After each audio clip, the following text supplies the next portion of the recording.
Welcome to SSP TV Community News. I'm Lisa Schugardt. Today, it is our pleasure to have with us in our studios a good friend of SSP TV, Senator David Argall. He was recently sworn in for his 5th term in the Pennsylvania Senate. Congratulations, serving the 29th District now for many years. I guess you're thrilled to get started and on a new term. Yeah, well, thank you, Lisa. And I've got to thank the voters of Carbon, Schuylkill, Luzerne County. It was a great election, won every single precinct, including some precincts, let's be honest, that Republicans don't normally win. And so it was a really nice margin, and now it's back to work. My passion for this job hasn't changed one bit since the day I was first sworn in. You know, this area really was hurt hard in the Great Depression, and then again in the 50s and the 60s when we started to lose tens of thousands of jobs from the coal mines that closed and the railroads. And so a lot of this job is just breathing new life into old towns, large and small. And so I'm anxious to just get back to work. And you've been doing that. We've recently been with you in Freeland. We've been with you in Beaver Meadows and other places as well, where you are there trying to stimulate these towns, get them that they're a bustling place once again. So we hope that that will happen everywhere. But you've also been appointed the chairman once again of the Senate Majority Policy Committee. And that results in a lot of public hearings. So I'm sure you hear about a lot of the issues you were just talking about.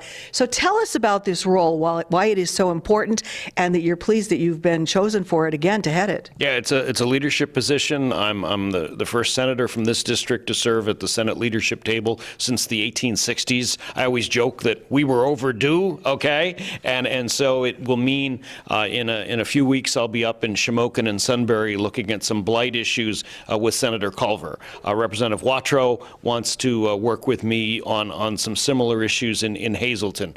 Down in northeastern Philadelphia, we just elected a brand new 29-year-old state senator who wants to bring me in there on some crime and punishment issues. And so it allows me to do just about anything that the local senator wants to work with me on.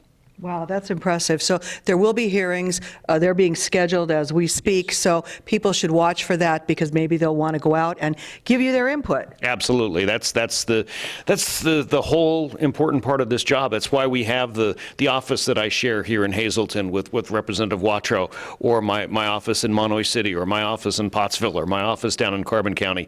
All the wisdom, don't be shocked, does not reside in Harrisburg. We need to get out and listen to people. No, I agree with you 100%. That's very important that you know the pulse of the people that you represent. So I know one thing you have been talking about a lot too is waste. $162 million wasted on vacant state properties, and that includes the former Whitehaven Center. So this is something you're very worried about. Absolutely. We just held a recent public hearing on this issue in Hamburg.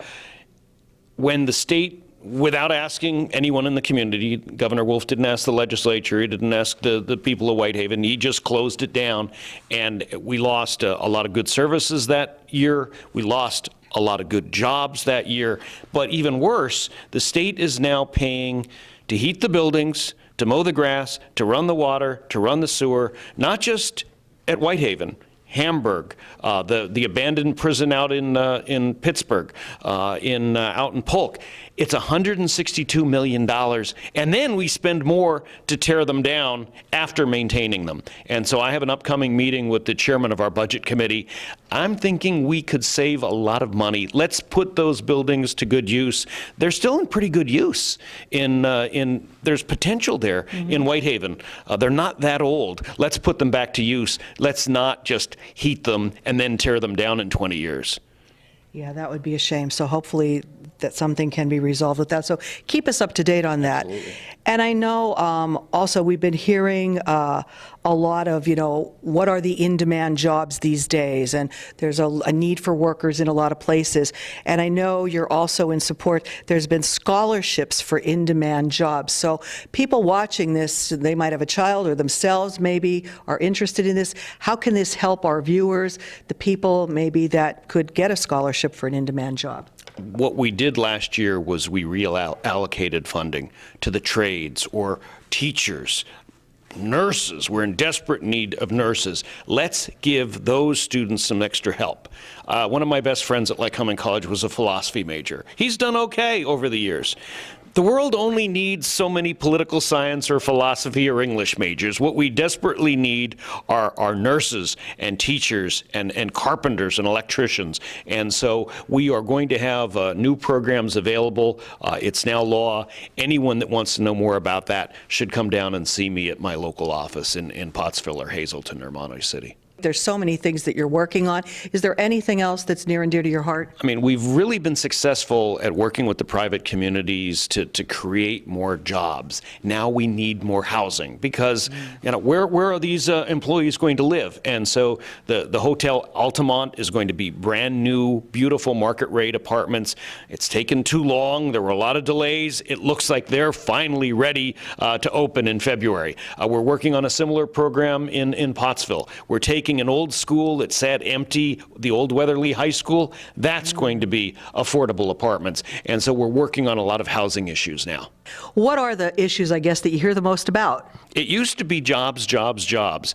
It's no longer that. It's housing. It's look what we're doing with the YMCA to provide good quality after-school care or preschool care or during school care. And so it's the things that are related to the job market, but it's not just creating the jobs.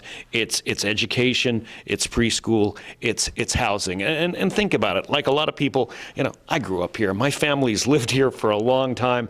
I recently found a story about a very, very, very distant relative. The poor guy lost his arm in the 1880s in Pottsville in the mines. He was just a teenager. So there were no welfare or disability programs in the 1880s, so they gave him a job handing telegraphs to local train engineers. He ended up falling in front of the train, and so I found his tombstone. There's a telegraph key carved into his tombstone. That's how I found this story. But so many of us, we're here because of the coal mines and the railroads, and so we want to protect that history. Look at what they've done in Jim Thorpe or the train station in Tamaqua. I think that's a story that we can be proud of. But we also have some communities that need some help, some buildings that need some tender, loving care, and so it's in some cases it's demolition, in some cases it's preservation. But again, it comes down to breathing that new life into our old towns.